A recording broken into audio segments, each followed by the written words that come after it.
سورہ بنی اسرائیل میں آیت نمبر 23 سے 39 تک کل 17 آیات میں 10 کمانڈمنٹس ہیں جو تورات اور انجیل میں تھیں اور قرآن میں بھی آئیں. اعوذ باللہ من الشیطان الرجیم.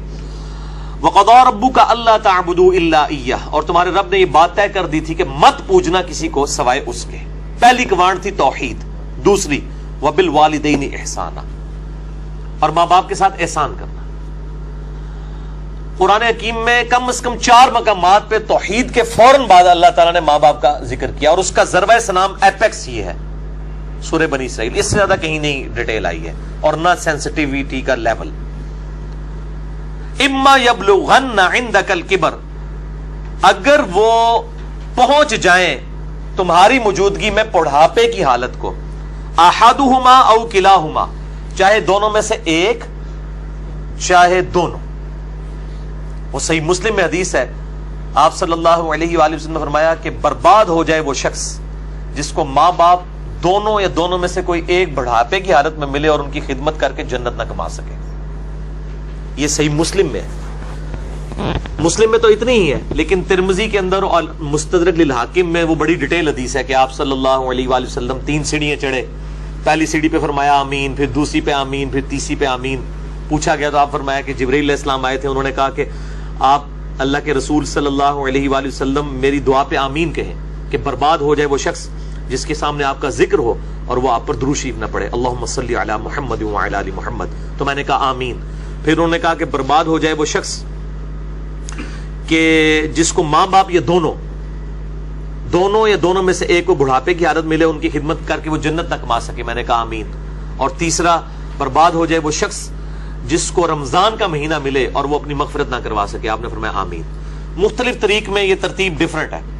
بہرحال یہ تینوں باتیں. اور مسلم شریف میں اتنے الفاظ ہیں, وہ صحیح مسلم میں کہ برباد ہو جائے وہ شخص جس کو ماں باپ دونوں یا دونوں میں سے ایک بڑھاپے میں ملے اور وہ ان کی خدمت کر کے بخشش نہ کر سکے. یہ تو ایک ہے, یہ سائملٹینیس کنٹراسٹ. دوسری طرف یہ ہے کہ اگر وہ پہنچ ہی جائیں تمہارے سامنے دونوں یا دونوں میں سے ایک بڑھاپے کی حالت میں, فلا تقل لہما اف, ان کو اف تک بھی مت کہنا.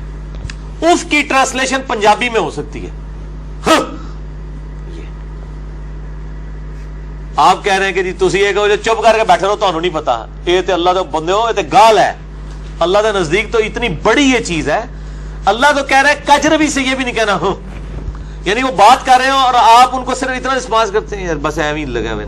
یہ بھی نہیں, جملہ بھی نہیں بولتے. آپ کہتے ہیں ہاں تاک لے, یہ اس کو منع کیا گیا ہے, وہ تو بہت بڑی بات ہے. ان کو اف تک بھی مت کہنا. ولا تنہرہما, اور ان کو مت جھڑکنا. وقل لہما قولا کریما, اور بات بڑی نرمی سے ان کے ساتھ کرنا. واخفض لہما جناح الذل من الرحمہ, اور اپنے عاجزی کے ساتھ کندھے جھکا کے رکھنا ان کے سامنے.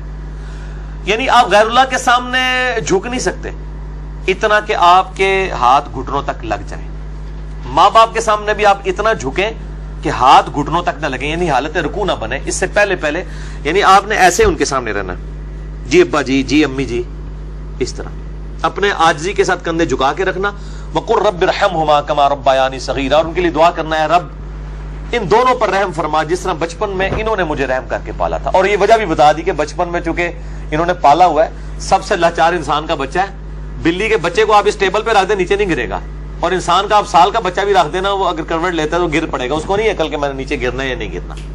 اتنا لاچار ہے انسان. اسی لیے انسان کے ماں باپ کو اتنا حق دیا گیا, چاہے وہ مشرک ہی کیوں نہ ہو. دنیاوی معاملے میں ان کے ساتھ معروف طریقے سے چلنا ہے.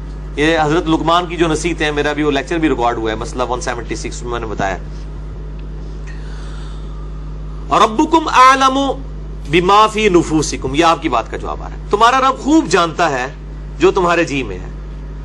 ان تکونوا صالحین, اگر تم نیکوکار ہو, اچھے ہو, یعنی تمہاری عادت نہیں ہے بدتمیزی کرنے کی, کبھی کبھار کوئی تھوڑا سا سکپ آف لینگویج یا سلپ آف ٹنگ ہو جاتی ہے, فَإِنَّهُ كَانَ لِلْأَوَّابِينَ غَفُورًا, تو پھر بے شک اللہ تعالیٰ توبہ کرنے والوں کی توبہ کو قبول کرتا ہے. یعنی عادی مجرم نہ ہو. ان تکونوا صالحین, اگر تم عادی مجرم نہیں ہو, عام حالت میں تمہارا بڑا اچھا ایٹیچیوڈ ہے, کبھی کوئی اسٹیٹ آف مائنڈ ایسی تھی کہ کوئی بات غلط نکل گئی, فوراً توبہ کرو. توبہ اللہ سے بھی کرنی ہے, ان سے بھی معافی مانگنی ہے, اللہ تعالیٰ معاف کر دے گا.